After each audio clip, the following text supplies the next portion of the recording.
Now, WWF South Africa wants to believe in better. The campaign aims to inspire South Africans to celebrate success stories and focus on hope rather than despair. The foundation helps sustain the country's natural heritage. Its project protect and grow black rhino populations, reclaim natural springs, and of course train individuals to be marine and coastal community monitors. And it wants you to join in celebrating its success. To tell us more about this, I'm joined now by Justin Smith from WWF South Africa. Thank you so much, Justin, for your time this morning. I think, first and foremost, just explain to us more in detail about this campaign, Believe in Better.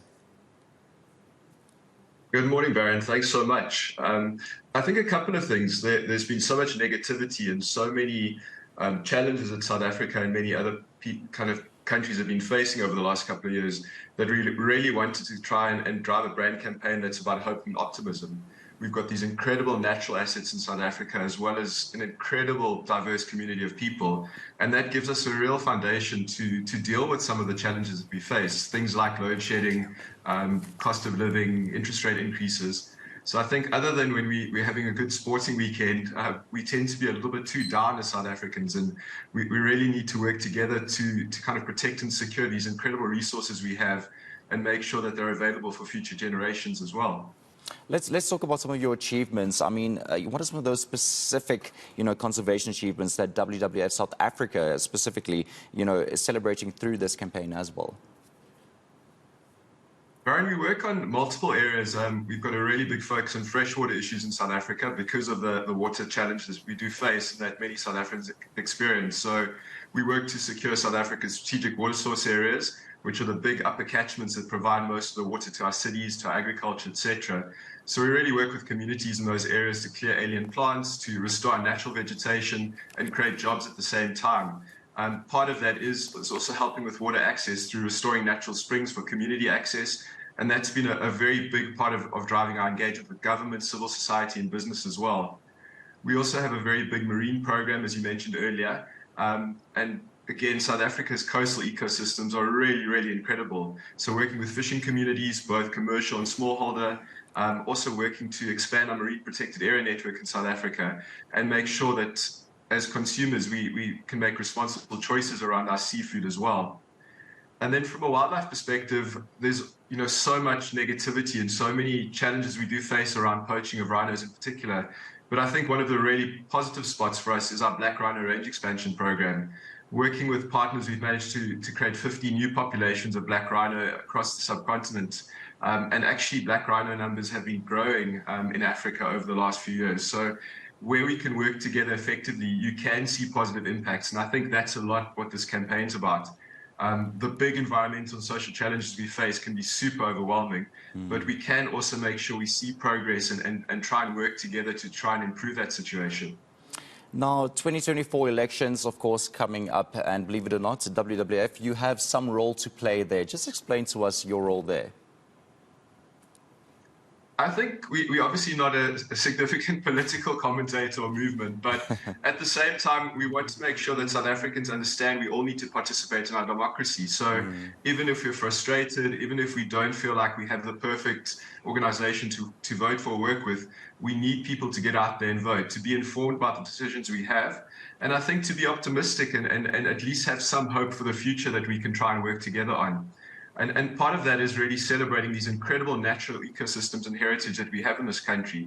We're one of the most biodiverse countries in the world, and that's the reason that many tourists come to see our incredible wildlife, our ecosystems, and the amazing people that work to protect them. So I think it's really about trying to take a slightly more positive take on the situations we face and encouraging people to participate not only in our democracy, but in building community-based organizations and working together on our environmental issues.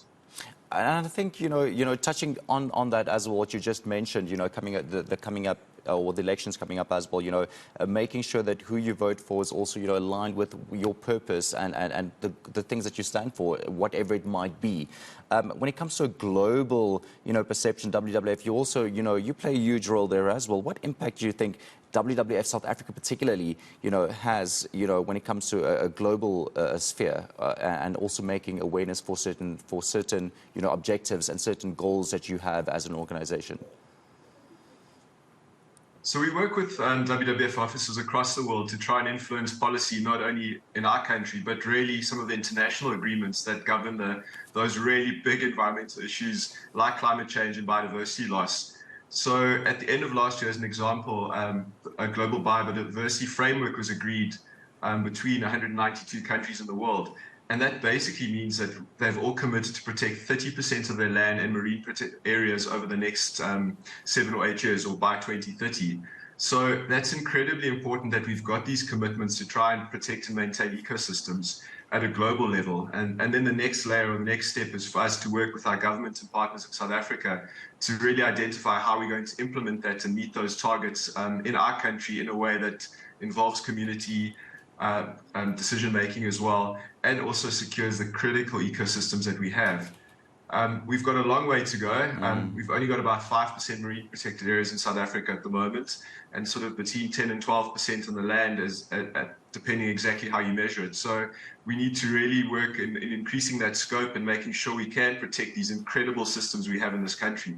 And just very lastly, I think, what can, individuals and organizations do to help you in your effort? I think even the smallest behavior change kind of mechanisms in our daily lives can be really important. I think the first thing is for us to understand that environmental issues are not a luxury. We know there are many social challenges that we also have in this country, but they're incredibly interconnected.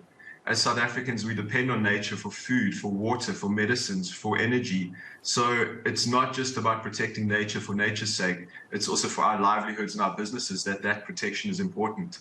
And then I think, the decisions we make in terms of, being efficient around water, looking at trying to deal with waste management differently and recycling. I'm going to say energy efficiency, even though it's a very unpopular thing given all the load shedding scenarios. But the more we kind of reduce energy demand, the easier it is for our whole system to work more effectively. And then I think even simple things like trying to decide, where your food comes from, understanding some of the impacts of our kind of purchasing decisions. Those are all small steps in the right direction that individuals can really start driving forward.